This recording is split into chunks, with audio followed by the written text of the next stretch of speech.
Hello friend, welcome to my YouTube channel Unique Means EduSuffer to all of you friends. Today we discussing Gujarat Subordinate Service Class 3 Group A and Group B की combined competitive examination यानी कि CCE का notification आ चुका है। उसके बारे में up to date up to full detail discussion करेंगे। उससे पहले फ्रेंड आपने अभी तक वीडियो को लाइक नहीं किया है और ये वीडियो को लाइक कर दीजिए एंड चैनल को सब्सक्राइब कर दीजिए बिकॉज ऐसे ही न्यू वीडियो की नोटिफिकेशन आपको मिल रहा है। गुजरात गौण सेवा पसंदगी मंडળ થ્રુ જેસીસીની એક્ઝામ કન્ડક્ટ થાય છે અને એની વેબસાઇટનું એડ્રેસ છે https://ojsgujarat.government.in और gssbgujarat.government.in અને જેનો એડવર્ટાઇઝ નંબર यानी कि जाहिरात क्रमांक नंबर है 378/2025-26। ग्रुप ए नी अंदर कई कई एग्जाम कंडक्ट थाय छे, केटली जग्या छे अने एना खाताना वडानी कचेरी कई छे एना विશે વાત કરીએ તો फर्स्ट समाज कल्याण निरीक्षण है ए ग्रुप ए में आवे छे। एनी 125 जग्या छे अने एनुं खातुं जे छे ए नियामक श्री विकसित जाति कल्याण गांधीनगर थी। त्यारबाद छे क्रम नंबर 2 कार्यालय अधीक्षक एनी जग्या 3 छे अने खाताना वडानी कचेरी छे नियामक श्री मत्स्योद्योग कचेरी। त्यारबाद छे कलेक्टर कचेरीना क्लार्क महसूली क्लार्क ने एनी छे 1600 जग्याओ। खाताना वडानी कचेरी छे कलेक्टर कचेरी। त्यारबाद छे हेड क्लार्क अने एनी जग्या छे 134 विविध खाताना वडा तरीके। त्यारबाद सीनियर क्लार्कनी 503 जग्याओ छे अने एना खाताना वडानी कचेरी छे विविध खाताना वडा। અને ટોટલ આપ કરીને ગ્રુપ એ ની અંદર 2365 જગ્યાઓ છે। જ્યારે ગ્રુપ બી ની વાત કરીએ તો ગ્રુપ બી માં સવર્ગ જુનિયર ક્લાર્ક છે, વર્ગ 3 જુનિયર ક્લાર્કની જગ્યાઓ છે 3005 અને જેની કચેરી છે વિવિધ ખાતાના વડા। જુનિયર ક્લાર્કની 3005 જગ્યાઓ છે।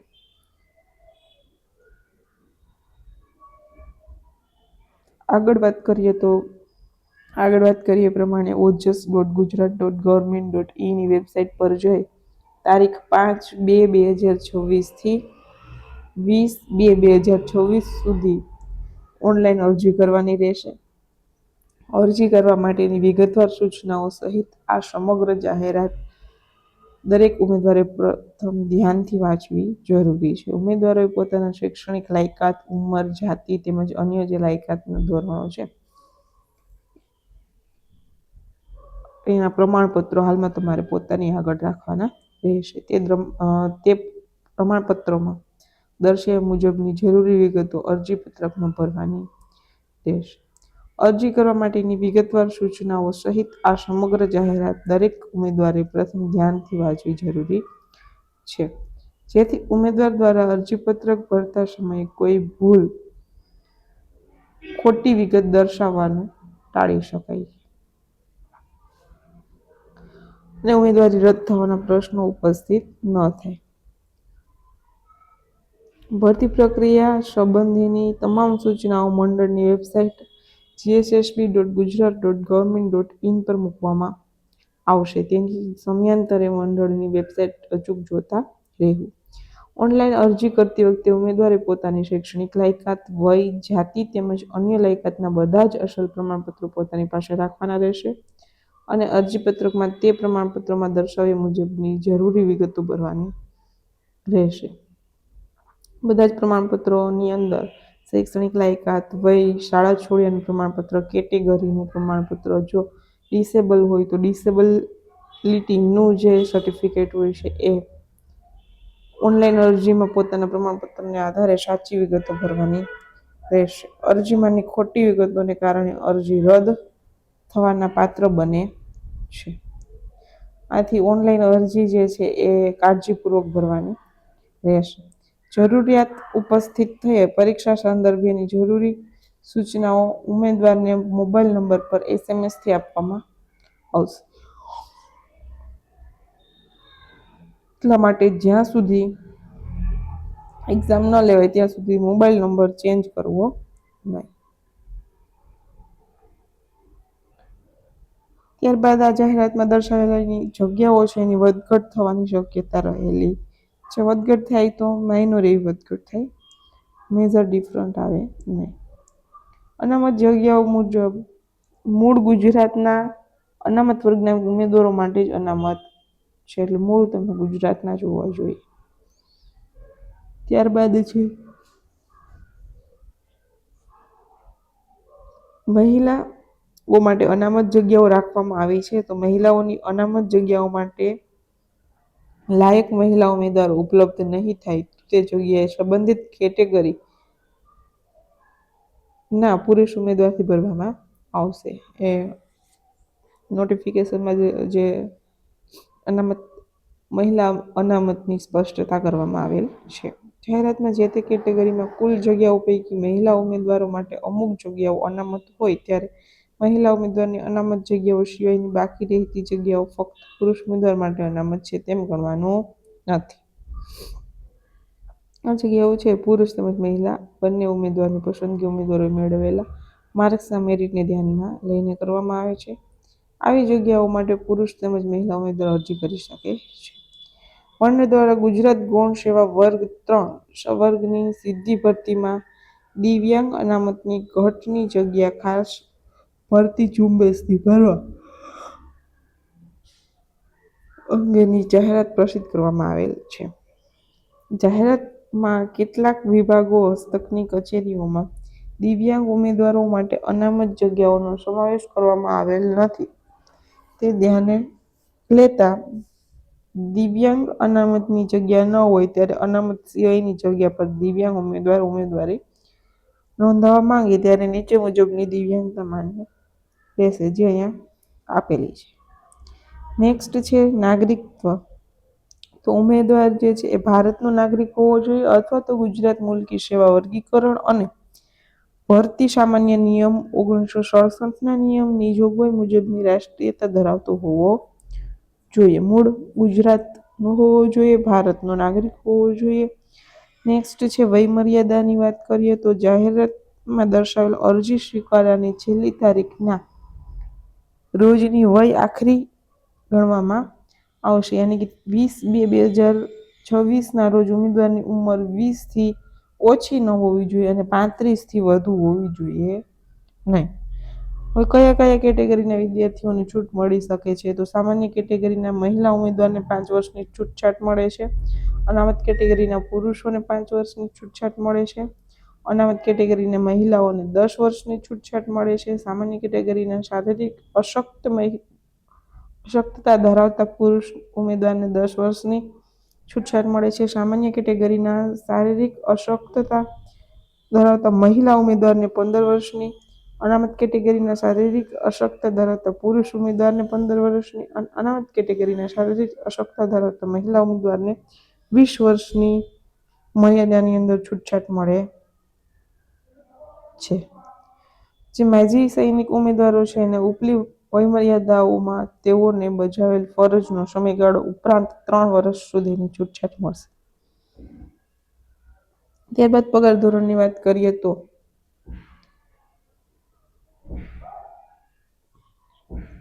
પ્રથમ 5 વર્ષ માટે પ્રતિ માસ માટે નીચે મુજબના નિયત ફિક્સ પગારથી નિમણૂક અપાશે તેમજ ઠરાવના અન્ય લાભો મળવાપાત્ર થશે. એટલે જે લીગલી ઠરાવમાં આવતા હશે એ તમને લાભો મળવાપાત્ર થશે. અને જે છે એ સંતોષકારક જણાય એની બોલીઓ અને શરતોને આધીન નિમાયેલ ઉમેદવાર 5 વર્ષના અંતે તેની સેવાઓ સંતોષકારક જણાયથી સંબંધિત કચેરીમાં જે તે સમયના સરકારશ્રીના નિયમ અનુસાર મળવાપાત્ર પગાર ધોરણમાં નિયમિત નિમણૂક મેળવવાને પાત્ર થશે. પછી તમારી આગળ કાર્યવાહી થઈને તમે નિયમિત કાયમી ઉમેદવાર તરીકે ફરજ બજાવી શકો છો. હવે પગાર ધોરણ જે છે, જો ગ્રુપ એ માટે હેડ ક્લાર્કનો પગાર છે 40,800, સિનિયર ક્લાર્કનો પગાર છે 26,000, કલેક્ટર કચેરીના ક્લાર્કનો પગાર છે 26,000, જુનિયર ક્લાર્કનો પગાર 26,000, કાર્યાલય અધિક્ષકનો પગાર છે 39,600, તેમજ સમાજ કલ્યાણ નિરીક્ષકનો પગાર છે 40,800. શૈક્ષણિક લાયકાતની વાત કરીએ તો ઉમેદવાર ભારતમાં કેન્દ્રીય અથવા તો રાજ્ય અધિનિયમથી અથવા તો તે હેઠળ સ્થાપાયેલી અથવા સંસ્થાપિત યુનિવર્સિટીઓ પૈકી કોઈપણમાંથી અથવા તે તરીકે માન્ય થયેલી અન્ય કોઈપણ શૈક્ષણિક સંસ્થામાંથી અથવા યુનિવર્સિટીમાંથી ડીમ્ડ યુનિવર્સિટી તરીકે જાહેર થયેલી બીજી કોઈપણ શૈક્ષણિક સંસ્થાઓમાંથી મેળવેલ સ્નાતકની પદવી ધરાવતું હોવો જોઈએ. અથવા સરકાર માન્ય કરેલી તેની સમકક્ષ લાયકાત ધરાવતું હોવું જોઈએ. સ્નાતક ડિગ્રી હોવી જરૂરી છે. શૈક્ષણિક લાયકાતની અંદર ગ્રેજ્યુએશન નેસેસરી છે. ત્યારબાદ ગુજરાત મુલ્કી સેવા વર્ગીકરણ અને ભરતી નિયમ 1967માં ઠરાવ્યા પ્રમાણેની કોમ્પ્યુટરના ઉપયોગ અંગેની પાયાની જાણકારી ધરાવતો હોવો જોઈએ. ઉમેદવાર ગુજરાતી અથવા તો હિન્દી અથવા બંને ભાષાનું પૂરતું જ્ઞાન ધરાવતું હોવું જોઈએ. ઉપર દર્શાવેલ સંવર્ગના ભરતી નિયમમાં નિયત થયેલી શૈક્ષણિક લાયકાતના અન્ય અગત્યના મુદ્દાઓનો અરજીપત્રકમાં સમાવેશ કરવામાં આવેલ છે, પરંતુ આખરી પસંદગી સમયે ભરતી નિયમોમાં દર્શાવેલ શૈક્ષણિક લાયકાતની તમામ જોગવાઈઓને ધ્યાને લેવામાં આવશે અને ઉમેદવારે ભરતી નિયમોમાં દર્શાવેલ શૈક્ષણિક લાયકાતની તમામ વિગતો ધ્યાને લઈને જ ઉક્ત જાહેરાત માટે અરજીપત્રકમાં વિગતો ભરવાની રહેશે. જો આ અરજીપત્રકની કોઈ પણ બાબતે અર્થઘટન સંબંધે ભરતી પ્રક્રિયા દરમિયાન કોઈ પ્રશ્ન ઉપસ્થિત થશે તો તે અંગે સંબંધિત વિભાગના ખાતાના વડાની કચેરીનો પરામર્શ કરી અને યોગ્ય તે નિર્ણય લેવામાં આવશે. ત્યારબાદ કેટેગરીના ઉમેદવારો માટેની સામાન્ય સૂચનાઓ છે, જેની અંદર અનુસૂચિત જાતિ, અનુસૂચિત જનજાતિ, સામાજિક અને શૈક્ષણિક રીતે પછાત વર્ગ અને આર્થિક રીતે નબળા વર્ગના ઉમેદવારની વાત કરવામાં આવે છે. એમાં વય મર્યાદાના છૂટછાટ માટે આપણે આગળ વાત કરીએ જ છે કે છૂટછાટ અને અનામત વર્ગો તરીકેના લાભો મળવાપાત્ર થશે. ત્યારબાદ છે કે જે વર્ગના હોય તેની અરજીપત્રકમાં અચૂક દર્શાવવાની રહેશે, એટલે તમારું સર્ટિફિકેટમાં એ પ્રોપરલી બધું હોવું જરૂરી છે. અને ઉમેદવારોએ ઓનલાઈન અરજીમાં વિગતો ભરતી વખતે કેટેગરી અંગેનું જે પણ સર્ટિફિકેટ હોય એ કન્ફર્મ થયેથી જાતિમાં પાછળથી કોઈ પણ ફેરફાર કરવામાં આવશે નહીં. ખાસ તો તમારું કેટેગરીનું પ્રમાણપત્ર અને નોન ક્રિમિનલ હોય, EWS હોય તો તમારે એની જે લાસ્ટ ડેટ 3 યરની એની વેલિડિટી હોય છે એ વેલિડિટીની અંદર આવતું હોવું જોઈએ. સામાજિક અને શૈક્ષણિક રીતે પછાત વર્ગના વિદ્યાર્થીઓ માટેની વાત છે. ત્યારબાદ આર્થિક રીતે નબળા વિદ્યાર્થીઓ માટેની વાત છે. જે રૂલ્સ એન્ડ રેગ્યુલેશન હર એક્ઝામમાં હોય છે જાતિ માટેના, એ જે અહીંયા આપેલા છે. ખાસ તો આની અંદર એ જ કહેવા માંગે છે કે 20/2 સુધીમાં તમારું પ્રમાણપત્રની વેલિડિટી ખતમ થતી હોવી જોઈએ નહીં. વેલિડિટીની અંદર આવતું હોવું જોઈએ. 3 વર્ષની વેલિડિટી હોય છે નોન ક્રિમિનલ EWSની, એટલે 20/2/2026 દરમિયાન તમારે એ વેલિડિટીમાં આવતું હોવું જોઈએ. ત્યારબાદ છે દિવ્યાંગ ઉમેદવારો માટે કેટેગરીની વાત કરેલ છે. માજી સૈનિક માટેની વાત કરેલી છે. વિવિધ વિધવા ઉમેદવારો છે એના માટે માન્ય રમતગમતના વધારાના ગુણ મેળવવા માટેની લાયકાત આપેલી છે. એ જે આની અંદર ઇન્ક્લુડિંગ છું તો એક વખત જોઈ લેવું. અગેન શૈક્ષણિક લાયકાત, વયમર્યાદા, અન્ય લાયકાત માટેની નિર્ધારિત તારીખ, લાસ્ટ ડેટ 20/2/2026 છે. શૈક્ષણિક લાયકાત માટે, વયમર્યાદા માટે અને તમારા આના જે કાસ્ટ સર્ટિફિકેટ છે એના માટે. કમ્પ્યુટરની જાણકારી માટેની વાત કરીએ તો કોઈ પણ તાલીમી કમ્પ્યુટર અંગેનું બેઝિક નોલેજ ધરાવતા હોવું જોઈએ. કોઈ પણ તાલીમી સંસ્થામાંથી પ્રમાણપત્ર માર્કશીટ ધરાવતા હોવા જોઈએ. સરકાર માન્ય યુનિવર્સિટી તથા સંસ્થામાં કમ્પ્યુટરનું જ્ઞાન કોઈ પણ ડિપ્લોમા, ડિગ્રી કે સર્ટિફિકેટ કોર્સ કરેલો હોવો જોઈએ અથવા ડિગ્રી કે ડિપ્લોમા અભ્યાસમાં કમ્પ્યુટર એક વિષય તરીકે હોવો જોઈએ અથવા ધોરણ 10 અથવા ધોરણ 12ની પરીક્ષા કમ્પ્યુટરના વિષય સાથે પાસ કરેલી હોવી હોય તો તેવા પ્રમાણપત્રો ધરાવતા હોવા જોઈએ. આ તબક્કે આવું પ્રમાણપત્ર ન ધરાવતા ઉમેદવારો પણ અરજી કરી શકશે નહીં. ધોરણ 10માં હોય, ધોરણ 12માં હોય, ડિપ્લોમામાં હોય કે પછી તમે કોઈ બેચલર ડિગ્રી કમ્પ્યુટર પર કરેલી હોય તો ચાલી શકે છે. અથવા કોમ્પ્યુટરનો કોઈ કોર્સ કરેલો હોવો જોઈએ તો ઉમેદવાર નિમણૂક સત્તાધિકારી સમક્ષ કોમ્પ્યુટરની બેઝિક નોલેજની પરીક્ષા પાસ કર્યાનું આવું પ્રમાણપત્ર નિમણૂક મેળવતા પહેલા અચૂક રજૂ કરવાનું રહેશે. અન્યથા નિમણૂક મેળવવાને પાત્ર થશે નહીં અને નિમણૂક સત્તાધિકારી આવા કિસ્સામાં ઉમેદવારની પસંદગી રદ થશે.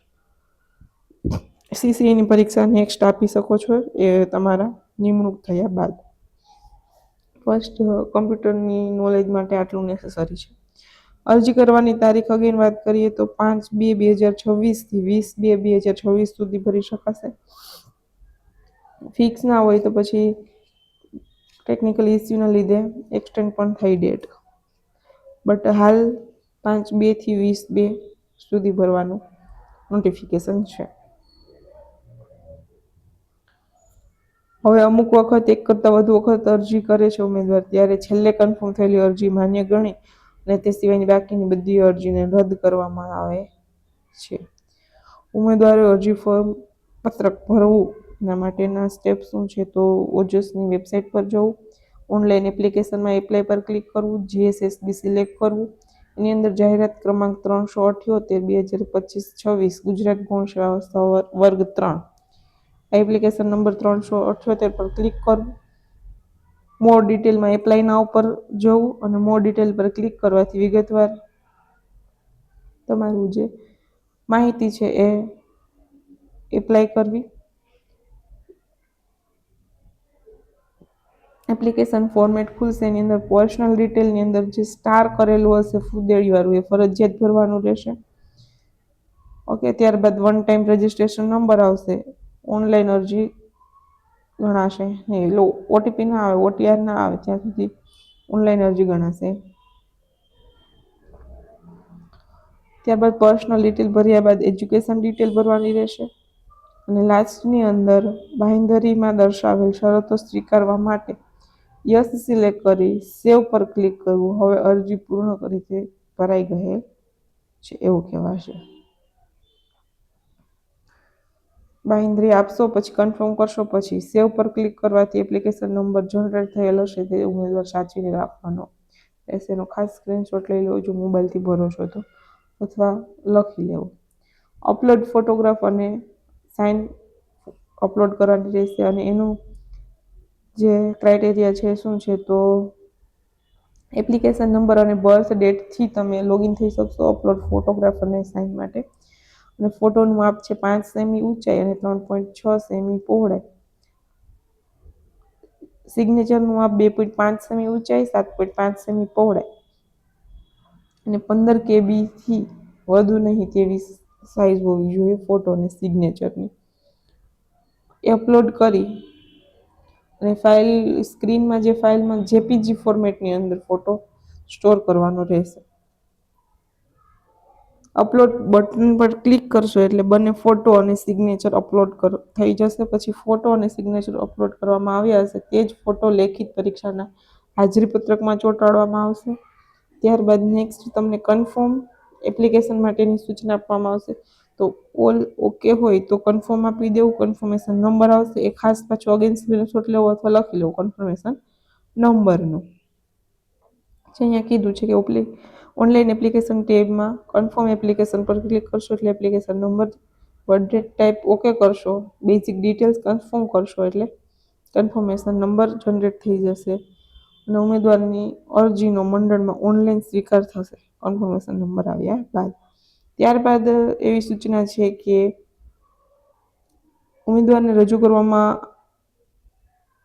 પ્રથમ તેમની પાસેના પ્રમાણપત્રોને આધારે પોતાનું નામ, પતિનું નામ, પિતાનું નામ, અટક, જન્મ તારીખ, શૈક્ષણિક લાયકાત, જાતિ જેન્ડર, માજી સૈનિક, સ્પોર્ટ, દિવ્યાંગતા ચકાસણી કરી લેવાની રહેશે. ત્યારબાદ તમારે જ્યારે ફોર્મ ભરાઈ જાય ને કંઈ ભૂલ હોય તો અત્યારે કોઈ સુધારો થાય નહીં.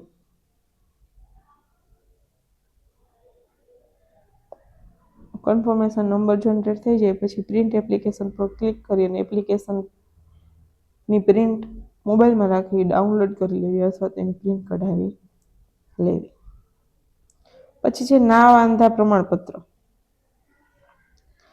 ગુજરાત સરકારના સરકારી અર્ધસરકારી સરકાર હસ્તકના કોર્પોરેશન કંપનીઓમાં સેવા બજાવતા અધિકારીઓ કર્મચારીઓની જાહેરાતના સંદર્ભમાં અરજી કરી શકશે અને તેની ઉમેદવારો પોતાના વિભાગ ખાતા કચેરીને અચૂક કરવાની રહેશે.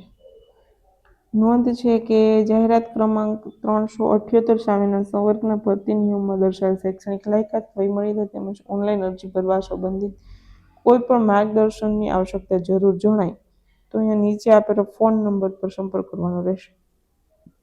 હેલ્પલાઇન નંબરની અંદર કોન્ટેક્ટ કરી લેવો. કોઈ પણ ક્વેશ્ચન થાય એટલે 2 ધડક હેલ્પલાઇન નંબરમાં કોન્ટેક્ટ કરી લેવો. પરીક્ષાની ફી છે પ્રાથમિક પરીક્ષા માટે ₹500 છે અને અનામત કેટેગરી માટે ₹400 છે. એટલે કન્ફર્મ એપ્લિકેશન થઈ જાય પછી ફી ભરવી નેસેસરી છે. જો કેટેગરી ના હોય તો 400, બિન અનામત ના હોય તો 500.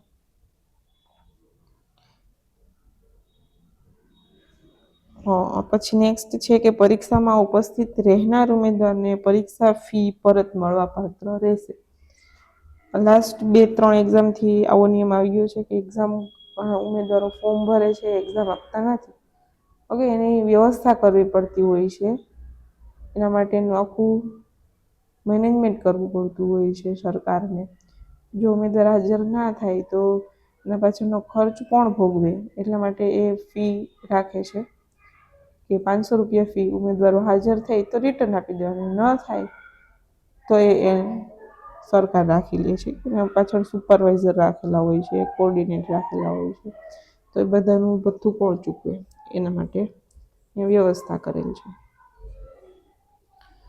ઓકે, અગેન ફી ભરવા માટે તમે ઓનલાઈન કોઈ પણ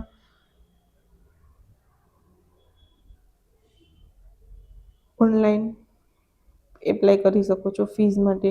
નેટ બેન્કિંગથી, ઇન્ટરનેટ બેન્કિંગથી, ઓનલાઈનથી તમે ડેબિટ કાર્ડથી, ઇન્ટરનેટ બેન્કિંગથી, યુપીઆઈથી, વોલેટથી, કોઈ પણ રીતે ઓનલાઈનથી તમે ઓનલાઈન ફી કરી શકો છો. ઓફલાઈન ફી ક્યાં પણ ભરવા જવાની નથી. જે હર એક્ઝામમાં કરીએ છીએ એ જ કરવાનું છે.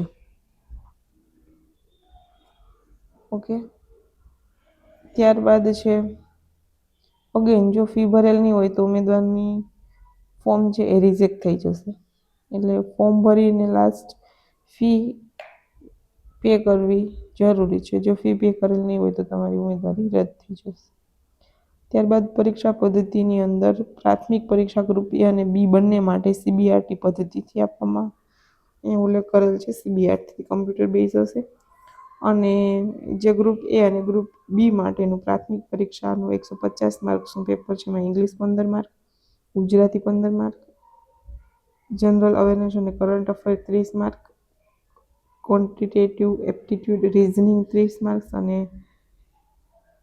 રીઝનિંગ 60 માર્ક અને ક્વોન્ટિટેટિવ એપ્ટિટ્યૂડ 30 માર્ક્સ. ટોટલ 150 માર્ક્સનું પેપર થશે. એની અંદર એમનો સમયગાળો રહેશે 120 મિનિટ, 2 કલાક. 150 પ્રશ્નો, 2 કલાક અને નેગેટિવ સિસ્ટમ છે 0.25. ઓકે, ત્યારબાદ મુખ્ય પરીક્ષાની વાત કરીએ તો મુખ્ય પરીક્ષા વર્ણનાત્મક રહેશે ગ્રુપ એ માટે અને ગ્રુપ બી માટે MCQ પ્રકારના પ્રશ્નો ધરાવતી પદ્ધતિથી લેવામાં આવશે. બી છે, બી ગ્રુપ માટે MCQ પ્રકારના પ્રશ્નો ધરાવતી પદ્ધતિથી લેવામાં આવશે, જ્યારે ગ્રુપ એ માટે વર્ણનાત્મક રહેશે. અને લઘુત્તમ લાયકી ધોરણ મુખ્ય પરીક્ષા માટે ઉમેદવારોએ મિનિમમ 40% ગુણ મેળવવાના રહેશે તો તમે પાસ જણાશો. 40% માર્ક્સ નિયત કરવામાં આવશે. કોઈ પણ કેટેગરીના ઉમેદવારો માટે 40% ગુણ ન્યૂનતમ રહેશે. જે પણ તમારે જેટલા માર્ક્સનું પેપર હોય છે એના 40% ગુણ મેળવવા જરૂરી છે. ત્યારબાદ પસંદગી યાદી તૈયાર કરવાની પદ્ધતિ, એટલે કટ ઓફ કઈ રીતે થાય, હર એક્ઝામમાં હોય છે એ રીતે કટ ઓફ ઉમેદવારને જેટલા ઉમેદવાર એક્ઝામ આપે છે એના જેટલી જગ્યા છે એના 7 ગણા ઉમેદવારને કટ ઓફમાં ઇન્ક્લુડિંગ કરવામાં આવે છે. અહીંયા ટોટલી માહિતી જે છે સીસીઈ પરીક્ષાના નોટિફિકેશનની આપવામાં આવેલ છે. આની અંદર જો કોઈ ક્વેશ્ચન હોય તો હેલ્પલાઇન નંબર પણ આપેલ છે. અને આ નોટિફિકેશનમાં કોઈ ક્વેરી હોય તો કોમેન્ટ બોક્સની અંદર કમેન્ટ કરી શકો છો. Thank you friend.